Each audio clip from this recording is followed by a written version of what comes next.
Bonjour, on est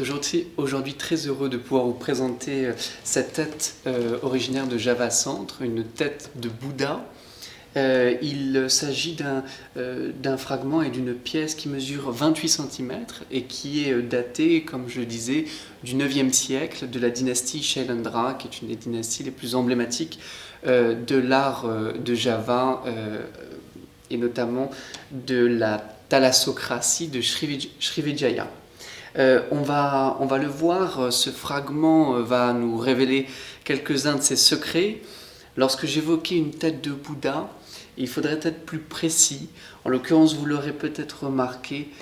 sur le côté, outre le fait qu'elle nous soit parvenue fragmentaire et épeauffrée, on ne trouve pas les marques systématiques et caractéristiques du Bouddha historique, Shakyamuni, mais on retrouve davantage les traits de ce que l'on appelle les Bouddhas de direction, ou Dhyani Bouddha, qui, dans la doctrine bouddhique, protège les édifices, et notamment les stupas, des différents démons ou des maux qui pourraient attaquer l'édifice. Et on aurait donc à ce moment-là affaire à une iconographie qui serait celle d'un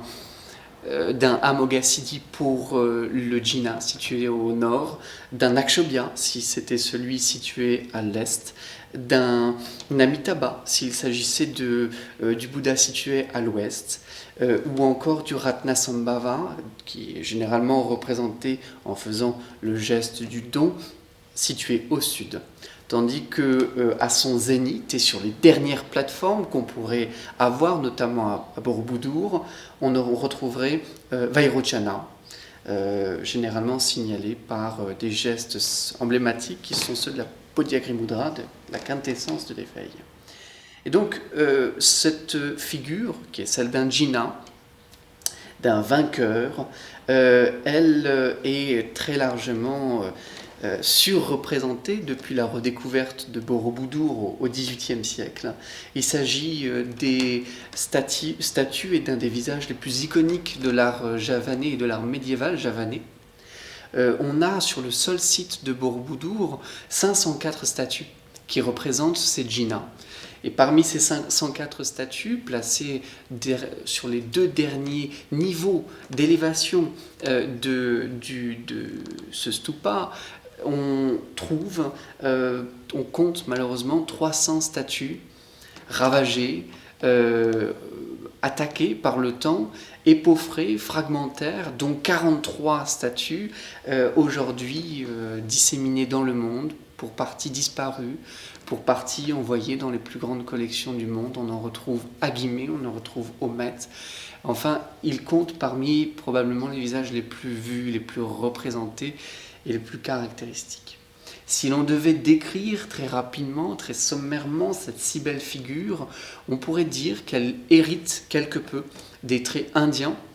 des influences de l'Inde du Sud, avec laquelle la dynastie Shailendra va entretenir des liens assez forts pour toute la péninsule indo-chinoise et pour l'Inde du Sud, des régions dont sont originaires le canon d'Amaravati, le canon du Bouddha d'Amaravati, qui est lui figuré avec de fines boucles tressées dans le sens du soleil vers la droite, un visage généralement plus rond, plus arrondi, serein bien évidemment, conforme à l'idéal de la méditatif et contemplatif associé au Bouddha, un nez très légèrement busqué, des yeux surbaissés, une lèvre supérieure très fine, très délicate, et une lèvre inférieure un peu plus charnue, qui lui apporte cette mine très humble, très retirée. Et voilà, je voulais vous signaler, outre le fait, malheureusement, qu'elle nous soit parvenue fragmentaire, on a, par le biais du dispositif de présentation et par ce socle, un très beau fragment qui peut s'assimiler quelque peu à celui d'une applique. Et à mes yeux, cela magnifie